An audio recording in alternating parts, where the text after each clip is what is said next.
Hola, bienvenida a este primer tomo de la colección dedicada a ensayos alrededor del fenómeno de la iniciación. Este primer tomo de muerte e iniciación estará dedicado al origen de los arquetipos y a la aparición de la conciencia despierta.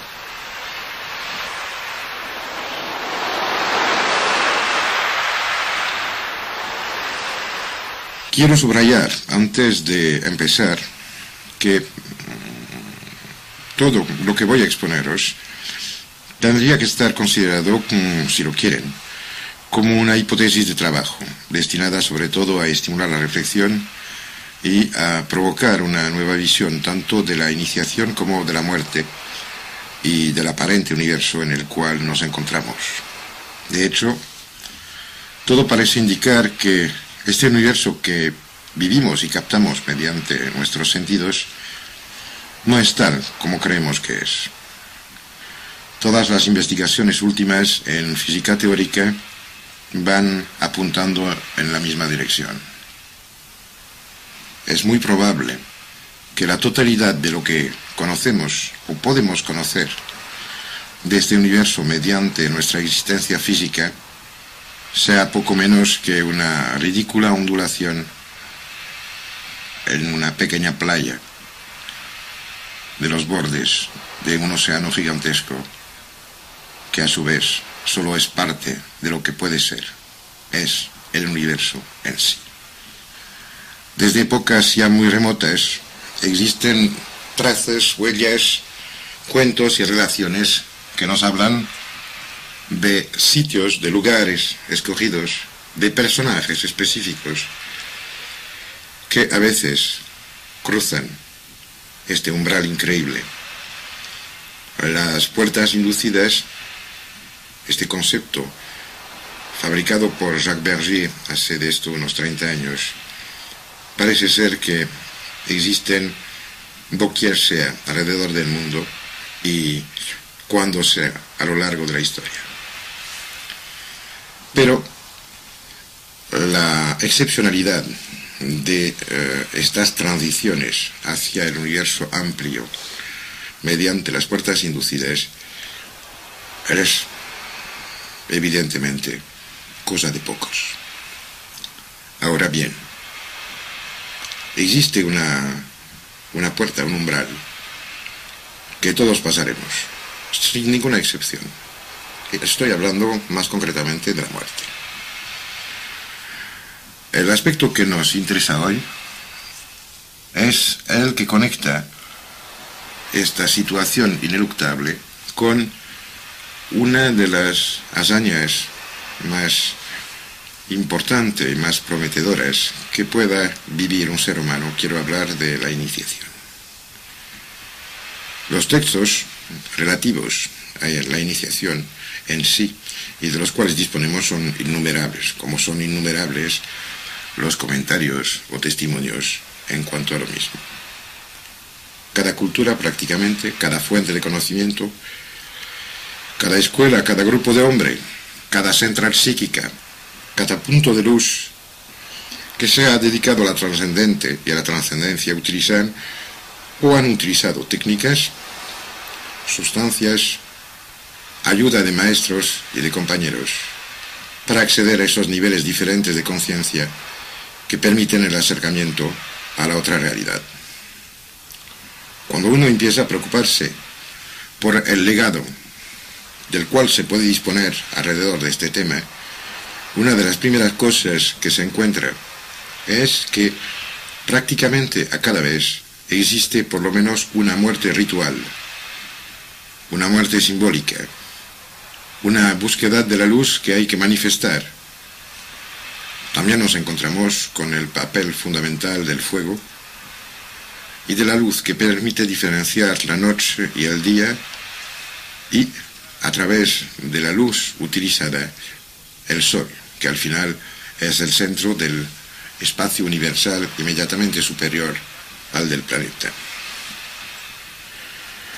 El tema sobre el cual quiero centrar este trabajo es el de cómo nacieron estas iniciaciones finalmente muy parecidas entre sí y cuáles son las conexiones que tienen con la muerte física, con nuestra experiencia actual de la vida y, evidentemente, con los diversos estados o niveles de conciencia que la acompañan. Para empezar, tenemos que volver atrás, adentrándonos en la noche del tiempo, hacia llegar al principio de la historia de las estirpes humanas.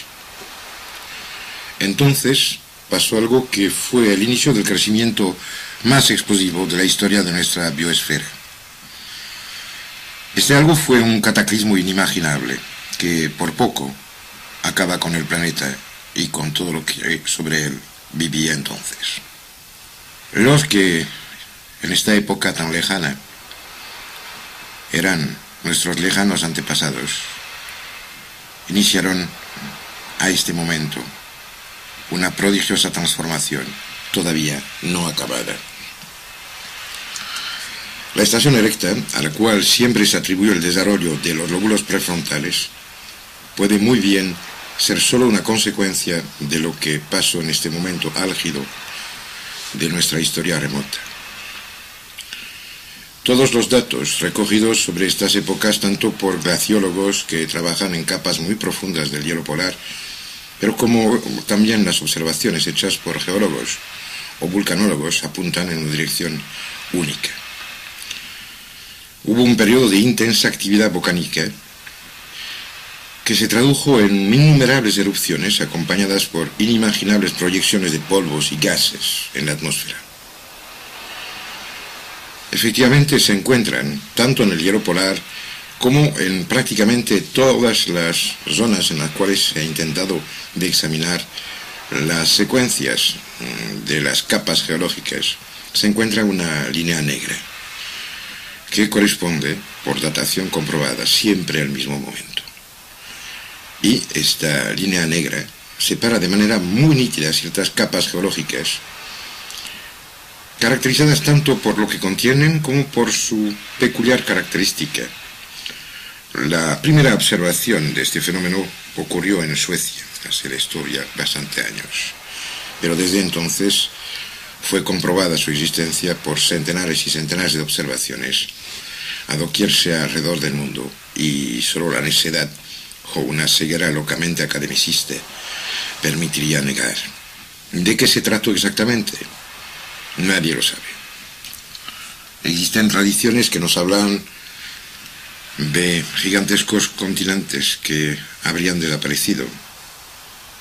Ya no hablemos de la Atlántida, que parece ser más reciente, pero sí de la tierra de Mu, Gondwana, la Lemuria y otras tantas ubicaciones existentes en la biblioteca enorme de la memoria humana. Volviendo a esta línea negra, ocurre una cosa realmente prodigiosa cuando alguien se acerca y observa con finura lo que ahí pasa. De una parte y otra de esta línea divisoria se encuentran zonas sedimentadas en las cuales se observan una infinidad de fósiles de especies diferentes, pero muy características. Y ahora viene el formidable descubrimiento. Unas desaparecen casi de golpe. O sea que en los pocos centímetros ocupados por la línea negra hay una infinidad de especies que ya no vuelven nunca, jamás, a aparecer. O sea que desaparecen así, chas. Pero hay otras que aparecen de repente, como nacidas de la nada, como si los organismos a los cuales corresponden hubieran saltado ciertas pautas evolutivas o adaptativas hasta ahí seguidas de manera continua. A pesar de haber existido probablemente una infinidad de cataclismos locales sobre el planeta, pienso a cosas que fácilmente inteligible hoy día después de lo que pasó con el Pinatubo, que con una erupción en Filipinas, inicialmente el hemisferio norte del planeta se cubrió con una fina capa de cenizas y ahora la totalidad del planeta. Es probable que localmente hubo cosas que alteraron efectivamente la vida de los que ahí vivían, pero que no llegaron nunca a modificar cómo eran precisamente esos organismos que vivían. Yo hablo de esta catástrofe fundamental que afectó a todo el planeta y que en un momento darán a luz a todo lo que conocemos como el mundo actual. ¿Cómo pasó este prodigio? Muy probablemente que todas las explicaciones que intentemos encontrar serán siempre, en el mejor de los casos, unos acercamientos toscos a la realidad tal como fue. Pero disponemos de algunos datos.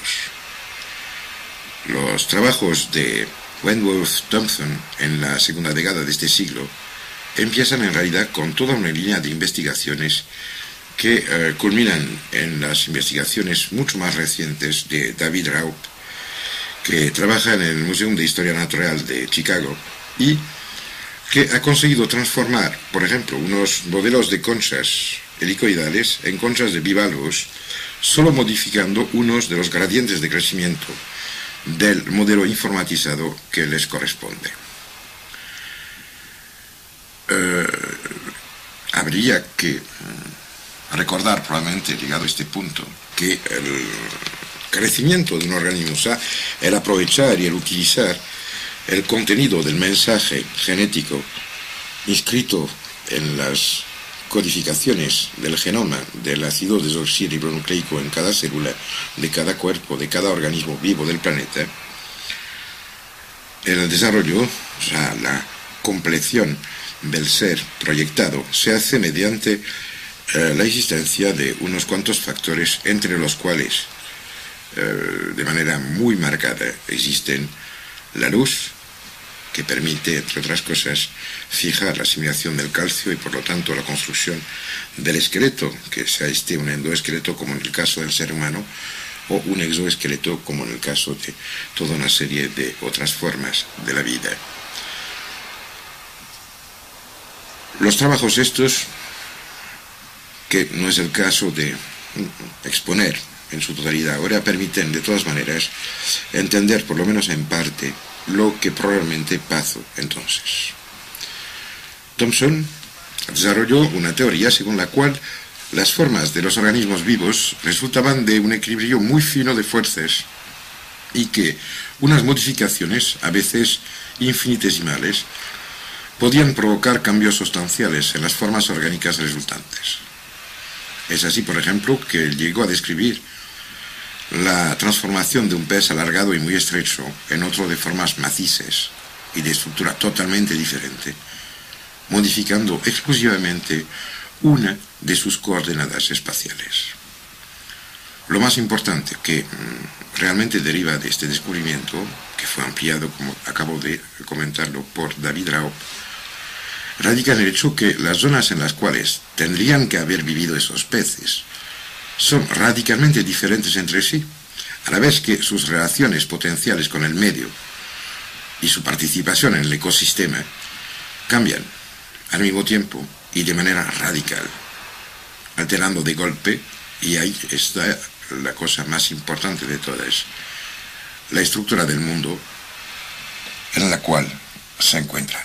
O sea que, desde el momento en el cual este cataclismo modificó a los seres que entonces vivían, y entre otras cosas al hombre, como ya lo vamos a ver, también hizo aparecer unas características que, a su vez, alteró radicalmente el mundo tal como era.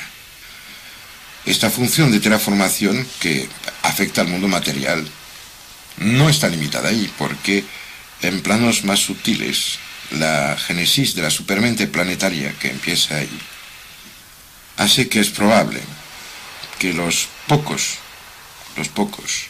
seres que inicialmente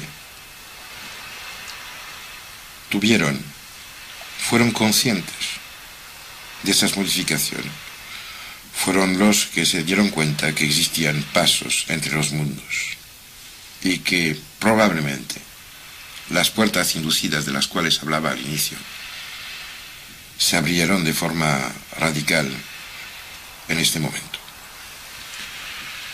Muchas de las tradiciones más antiguas, comunes a todas las culturas, nos hablan de esas tierras prometidas, tierras extrañas, islas bienaventuradas, reinos y sitios a los cuales nadie llega a acercarse si no está elegido, castillos del rey pescador, o Montserrat o Montferrat, escondidos doquier sea en el gran mundo de la conciencia sensible, probablemente en el umbral mismo de esas puertas que dan hacia el otro universo. Cuando el planeta conoció esos años de casi noche continua, todos los organismos vivos provistos de estructuras orgánicas fotodependientes se encontraron alterados. Evidentemente, todo lo que esperaba la llegada de la energía solar, porque al final todo lo que vive en este planeta es una u otra forma de los mayores acumuladores de energía solar que jamás nadie haya soñado. Y cuando empieza a desaparecer la luz, lo más normal hubiera sido que la vida también. Entre los organismos fotodependientes más significativos, evidentemente se encuentran las plantas, que por la fotosíntesis dependen, por lo visto, directamente del grado de iluminación. Y para sobrevivir, las plantas entonces desarrollaron unas sustancias cada vez más potentes. Y estas sustancias parece ser que corresponden a la evolución de los factores de crecimiento primitivos, quiero decir, a esas sustancias perfectamente conocidas que aseguran el crecimiento vegetal en todas las plantas del mundo. El hecho más significativo es que prácticamente todas estas, llamámoslas fitohormonas o fitotransmisores, todas, digo bien todas, incluyen dentro de su estructura un anillo indol. El anillo indol resulta ser una secuencia peculiar de organización molecular que permite después toda una serie de ampliaciones, un poco como abrir una puerta en un apartamento que da sobre otra dimensión del universo. Donde realmente el tema empieza a ser muy, pero que muy interesante, es cuando se observan las moléculas de las sustancias conocidas de efectos psicotrópicos. En efecto, todas las drogas de uso iniciático tienen también como característica común la presencia de este mismo anillo indol. Es de todos conocido el gigantismo, característico de los filos planetarios en las épocas arcaicas. Por filo planetario entiendo el grupo de organismos que dependen de la evolución de una rama común. Para dar un ejemplo en este sentido, las aves descienden de unas formas que han dado también los lagartos. Volviendo a nuestro tema, y hablando de gigantismo todos, pues habrán oído hablar de los dinosaurios y del tamaño, de la mole increíble de dichos animales que llenaron durante millones de años sobre el planeta. Las plantas también, esos entonces, tenían, ahí hablo de la época anterior a la gran catástrofe, tenían una dimensión, un tamaño fuera de la imaginación. Los helechos que llegaban, y tenemos fósiles que lo demuestran, a tener 15, 20 y 30 metros de altura, que ya es una señora casa, pasaron a ser lo que conocemos hoy día, que pocas veces pasa el 1,5 metros. Todo parece indicar que lo que Robert Charroux llegó a llamar la psicoesfera, pues esta especie de matriz anterior a las cosas materiales, este punto último de la voluntad creativa, anterior a la existencia de cualquier forma, parece ser que la psicoesfera se manifestó primero esto en formas inmensas, como si estaba dibujando generalidades, a pesar de que todo también parece indicar que desde el primer momento de la vida en este planeta toda, digo bien toda, la energía desarrollada por la vida va hacia una dirección única de la cual no se habla nunca, y es intentar preservar la sopa inicial, este famoso caldo en el cual, por intervención de múltiples factores, se esté integrando o no integrando la llegada de aminoácidos desde el espacio, que es otro tema del cual hablaremos algún día. Digo bien que cada célula parece ser como la captura de una gotita del océano primordial, teniendo dentro de su protoplasma todos los componentes que permitieron a la vida de aparecer, tal y como se volvió a reproducir en el laboratorio, obteniendo mediante unas cuantas descargas y unas cuantas molestias, entre comillas, ¿no?, aplicadas a una sopa, una mezcla de agua y de sales, permitió aparecer a precursores de aminoácidos que son la base misma de la vida. Darse cuenta de la importancia de este resumen de la creación que albergamos en cada una de nuestras células, como la memoria, como semilla, si quieren, del mar primordial y de la clave de la vida, o sea, el agua. Es un tema que trataré en otro tomo de la misma colección. Los tamaños que tenían en esos entonces las cosas vivas implicaban que, de todas maneras, nacían de semillas no tan grandes, porque tenemos ejemplos de las semillas desde las cuales se desarrollaban hasta llegar a los tamaños increíbles, de los cuales hemos hablado hace un segundo. Estos desarrollos inimaginables necesitaban, evidentemente, la presencia en cantidades ingentes de factores del crecimiento que permitieran de adquirir tales tamaños. Lo que conocemos actualmente como alcaloides derivados del indol tuvieron entonces su probable origen bioquímico.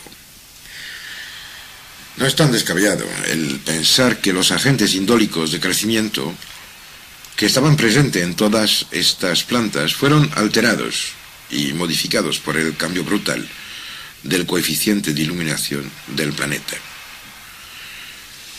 Esto me permite volver al tema de los psicótropos. En efecto, cuando se habla de drogas psicotrópicas, la pregunta para mí fundamental, la única que habría que plantear, no se plantea prácticamente nunca. Y es la siguiente. ¿Para qué sirven dentro de la homeostasis de las plantas esas moléculas que, ingeridas por especies de otro filo, redibujan y orientan sus comportamientos, bien sea orgánicamente, como se ha comprobado, por ejemplo, con arañas, o, en el caso de la especie humana, alterando y modificando profundamente la actividad cerebral y la conciencia que a ella va conectada? El posible origen de esas estructuras moleculares me empuja a considerarlas como agentes de supervivencia. Quiero decir que frente a esta noche de las noches, ya no había luz para poder utilizar las reservas de agente de crecimiento, con lo cual toda la fuerza, todo el potencial de vida que tenían fue destinado no a crecer, sino a sobrevivir, al no desaparecer. Y creo que extrañamente, esto apunta a uno de los dramas de nuestro mundo. Creo que, al igual que los intentos locos de conciencia alterada por parte de los drogadictos, pueden ser considerados, ellos también, como intentos desesperados de escapar a la cárcel enloquecida del mundo actual. Evidentemente, no es evolución.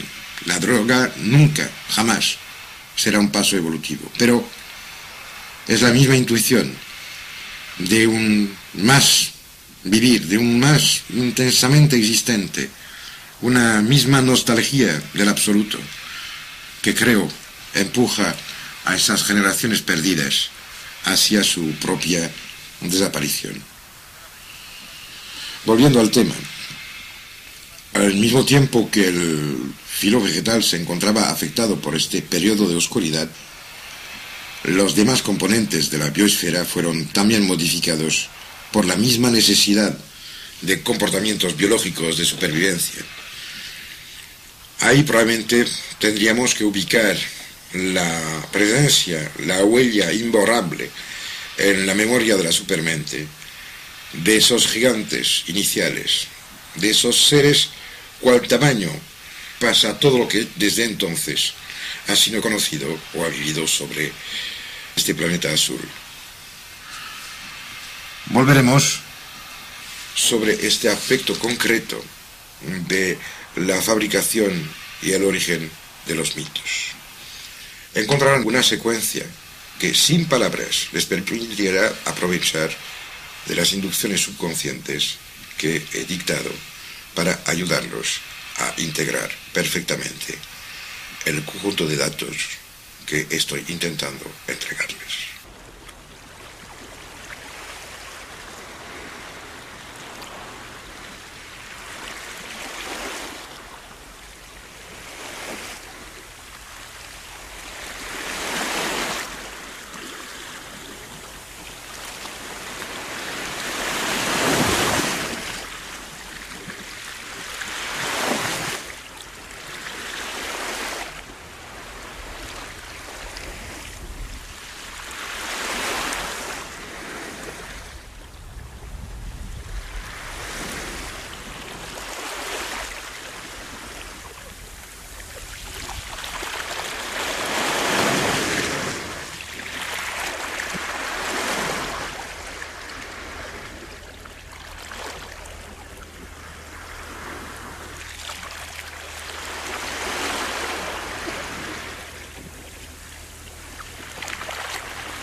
Hola, bienvenida a esta segunda cinta del ensayo sobre muerte e iniciación.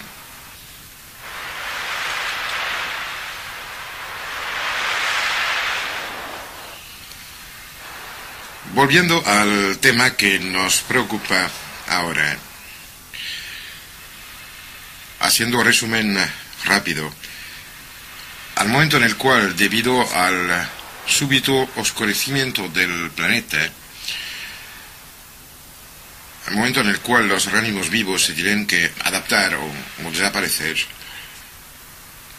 nos vamos a preocupar ahora del ser humano.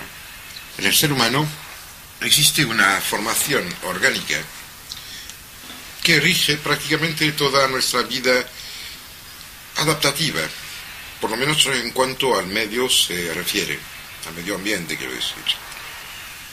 Esta glándula es la epífisis, más conocida como glándula pineal, y soberbiamente y prodigiosamente estudiada por el doctor Barrasana en su tesis doctoral, publicada hace unos años en España, y a la cual espero que todos se referirán algún día para por lo menos saber de qué hablan cuando hablan de tercer ojo. De paso, quiero también romper una lanza en favor y en contra de este inglés refugiado en Montevideo y que acabó muriendo en Vancouver, conocido como Lobsang Rampa, y que, a pesar de no ser la manera de ser un prodigioso estafador, porque no era lo que decía, pero sí, tiene un mérito enorme por haber despertado y disparado la atención de unas generaciones enteras de seres humanos hacia la posibilidad de existir de manera un poco más significativa, un poco más intensa y un poco más conectada con este gran destino universal de conciencia que nos ocupa hoy. Hemos heredado en hecho de nuestros lejanos antepasados reptilianos esta, para mí, fundamental estructura biológica que es la epífisis.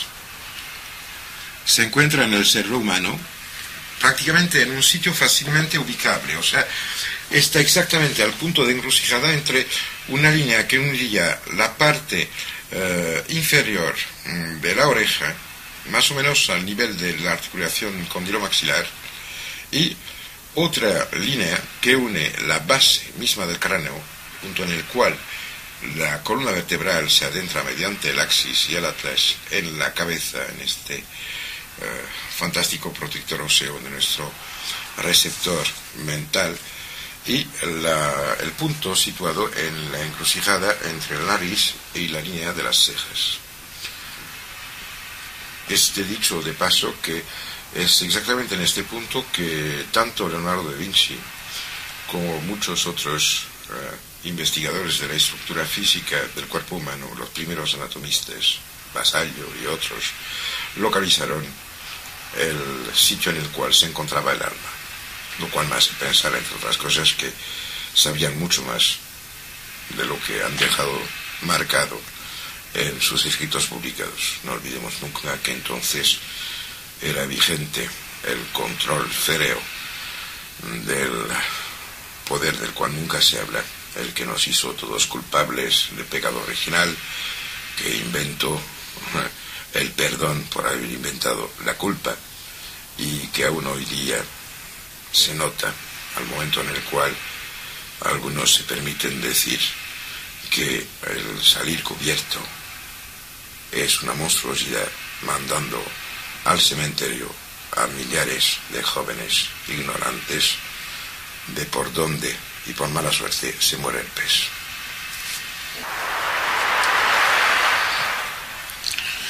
Volviendo a la glándula pineal, a la epífisis, lo que más me interesa es el cómo funciona. Es responsable de una infinidad de cosas que ocurren en el cuerpo humano.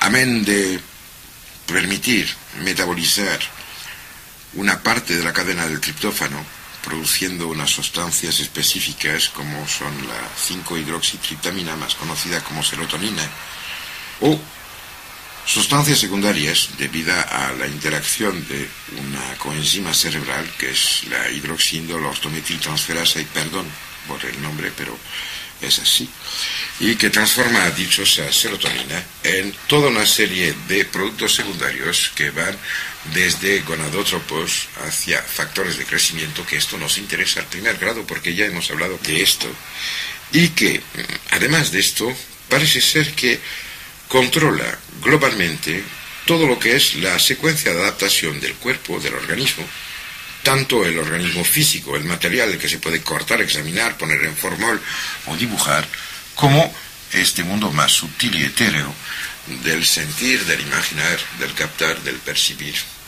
del ensoñar, esperar, desear.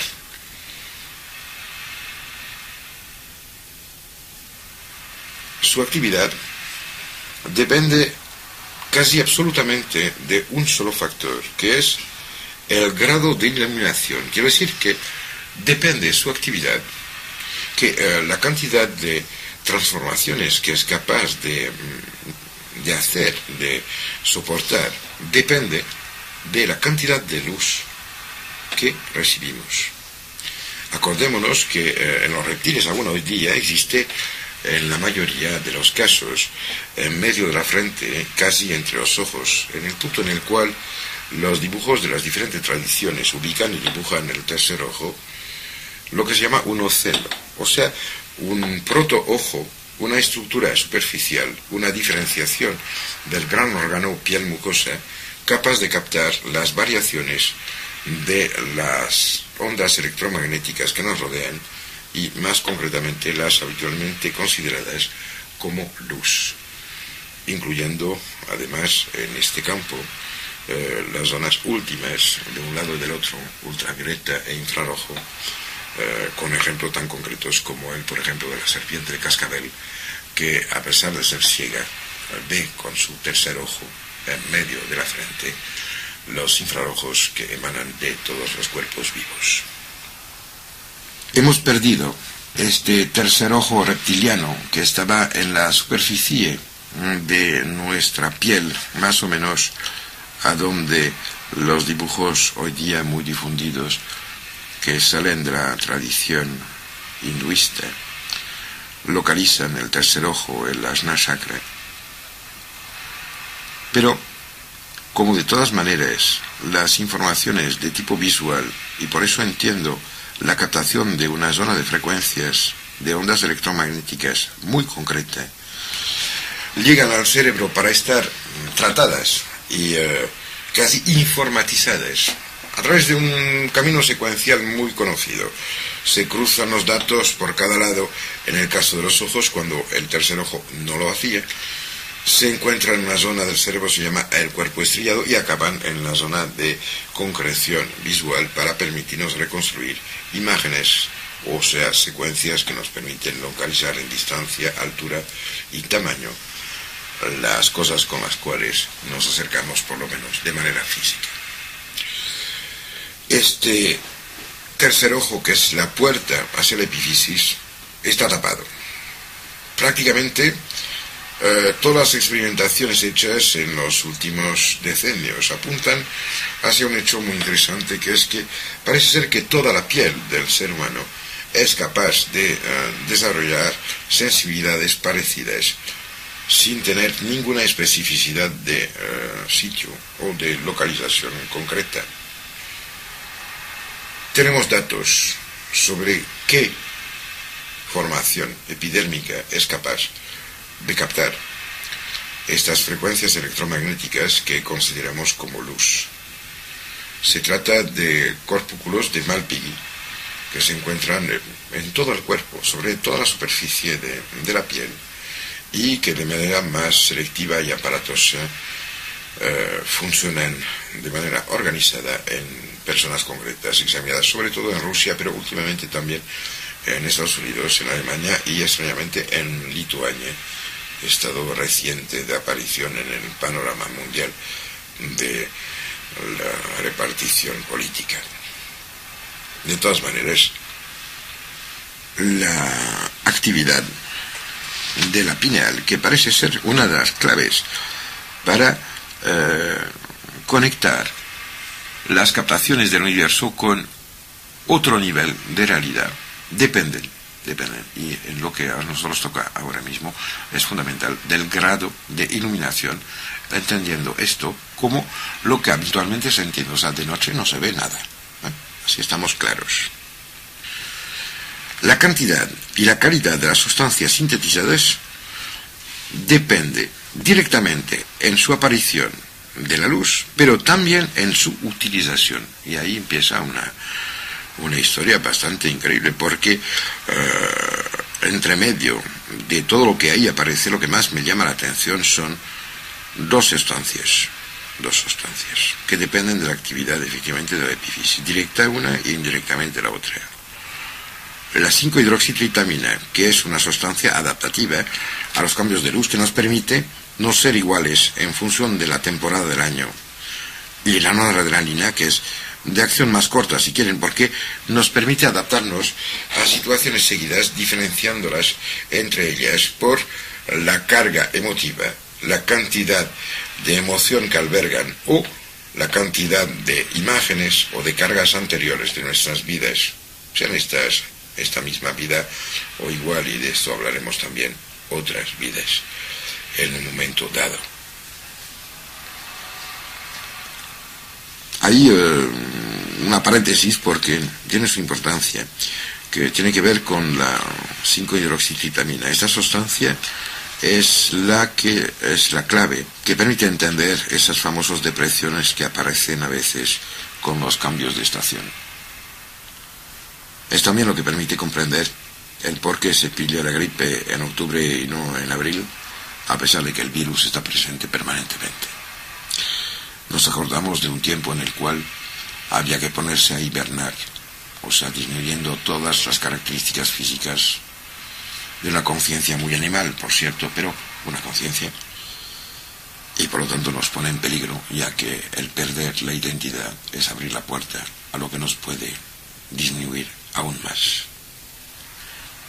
Algún día hablaré de este síndrome emocional y de depresión estacional. Volviendo a estas moléculas claves, a pesar del nombre bárbaro que llevan, el examen fino de la estructura espacial de esas moléculas de las cuales estoy hablando pone de relieve una cosa increíble, que es la identidad entre, por ejemplo, la serotonina, la 5-hidroxitritamina y la psilocibina, que es el alcaloide de un hongo pequeño, que no os diré ni cómo es ni a dónde se encuentra porque no estoy loco, o entre la adrenalina y la mescalina, que evidentemente todos habrán oído hablar del mezcal. Creo que es bastante significativo que tanto los indios del desierto de Sonora como los chamanes de Siberia, que sean tunguses o kirguises, han utilizado desde la más lejana huella de conocimiento transmitido a través de la noche de los tiempos sustancias psicotropas parecidas a esto que acabo de nombrar y designar. No existe una localización exclusiva en el mundo. Solo los de allí emplean esas sustancias, son unos mequetrefes y gente insoportable. No, en realidad es de todas partes. Hasta el alcohol del vino, esta cosa que merecería muchísimo trabajo de aclaración, está presente como esto es mi sangre, esto es mi cuerpo. Se celebra la misa con vino, sí, y con pan, pero pan, vino y sal hacían parte de la tradición común desde el momento en el cual se empezó a cultivar el lambrusco. Y tenemos aquí en Europa, muy cerca de las fronteras entre España y Francia, por lo menos antes de la Comunidad Europea, en un sitio llamado Tautabel, se encontró un hombre conocido como el hombre de Tautabel, que por lo menos demuestra que desde unos 500.000 años se cultivaba viña, ya que se encontró sus restos en medio de unas capas de tierra en las cuales las pepitas del Lambrusco, la viña original, abundaban. Lo mismo que acabo de decir sobre este increíble parecido entre las sustancias presentes en los cerebros de cada uno y las que se pueden encontrar en plantas o productos del mundo exterior conocidos desde siempre como agentes perturbadores de la actividad mental y conocidos como drogas últimamente. No es limitativo. En efecto, ocurre lo mismo con toda una serie de mediadores y neurotransmisores cerebrales sobre los cuales además existen ya una infinidad de trabajos a los cuales, me parece mucho más justo reenviar a los que se interesen por este aspecto a la enorme documentación existente en bibliotecas públicas, entre otras cosas porque me gustaría de que todos los que me escuchan dedicasen un poco de su tiempo a aprovechar de este tesoro que es lo que dejaron nuestros padres, abuelos y antepasados bajo forma de libros, notas, manuscritos, pergaminos, conocimientos transmisibles y que no necesitan de que se compren libros para poder aprovechar de ellos. Cuando hablo de la infinidad de trabajos sobre este tema, pienso de manera mucho más concreta en las extraordinarias investigaciones de mi amigo el Dr. Hoffman. El Dr. Hoffman es el hombre que en los postimerios del nacimiento del movimiento hippie, en los años 60, descubrió el dietilamido del ácido metillisérgico número 25, más concretamente conocido como LSD. El Dr. Hoffman no buscaba una droga, estaba trabajando para el laboratorio Sandoz en Suiza. Y él trabajaba sobre concretamente todo lo que se podía utilizar trabajando sobre los derivados de los extractos del cornezuelo de centeno, el Claviceps purpurea, para dar su nombre latino, que es un hongo parásito de las cereales, existiendo muchísimas variedades del mismo. Un buen día había preparado una de las miles y una experiencias que estaba haciendo y por accidente, prácticamente por accidente, se tragó un poco de una de las moléculas que estaba preparando. Para que ustedes se aclaren un poco, habrá muchos que por haber pasado de los 45 años se encuentran tomando un producto conocido como itergina, que está compuesto de 3 moléculas, que es dihidroergocornina, dihidroergocorneínas y claro, las 3 secuencias derivadas del cornezuelo, y que solo sirve para mejorar la circulación cerebral y mejorar la capacidad de memoria y de memorización de la gente que por haber trabajado mucho ya se encuentra cansada de acordarse del mundo exterior. O sea que él buscaba caminos para ayudar. Absorbió una de esas nuevas moléculas sobre las cuales no sabía nada al final. Estaba separando cosas como alguien que está limpiando un montón de piedrecillas para ver si hay cristales. Era el final del día. Era ecologista antes de la letra, ya que iba y venía al laboratorio sobre la bicicleta. Subió sobre su bicicleta y emprendió ahí un viaje del cual realmente ha hablado muchas veces y que por lo visto fue el viaje más largo, más increíble, más abrumador de su existencia. El Dr. Hoffman, que espero todos han visto una u otra vez en televisión, sea conmigo, sea con otros amigos suyos, en esta fantástica emisión en la cual participé en su tiempo, unas veces en compañía de gente más famosa y más conocida hoy día. Espero que os habréis dado cuenta de la calidad prodigiosa de este hombre. Ahí empezó a darse cuenta que este estado alterado de la conciencia en la cual se encontraba tenía un significado, que no era una cosa loca. Estoy hablando, tenganlo bien en cuenta, de tiempos muy anteriores a la aparición de Timothy Leary y de sus trabajos sobre el LSD. Estoy hablando de un tiempo anterior a lo que todos creen o conocen de verdad, saber sobre esta generación que empieza con Aldous Huxley y acaba tristemente ahora mismo con gente que confunde las escaleras que hay que subir con un ascensor que no va en ningún sitio. Bueno, el Dr. Hoffman, a raíz de esto, bueno, dos detalles. Este hombre entonces llevaba gafas. La última vez que lo vi tenía más de 80 años, no llevaba gafas, y como le hicimos la pregunta entre unos cuantos amigos que estábamos juntos ahí, nos contestó de que antes de tomar el LSD miraba desde dentro a afuera, y que ahora como miraba de dentro a adentro no le hacía falta. Y efectivamente este hombre, con sus 30 y pico años más que yo, leía perfectamente letras pequeñas que para mí no son accesibles si no tengo gafas. Dr. Hoffman ha hecho unos trabajos prodigiosos sobre los misterios de Eleusis, también sobre la dinámica de muchos brotes de brujería, tanto en Europa como en América del Norte, en los últimos siglos.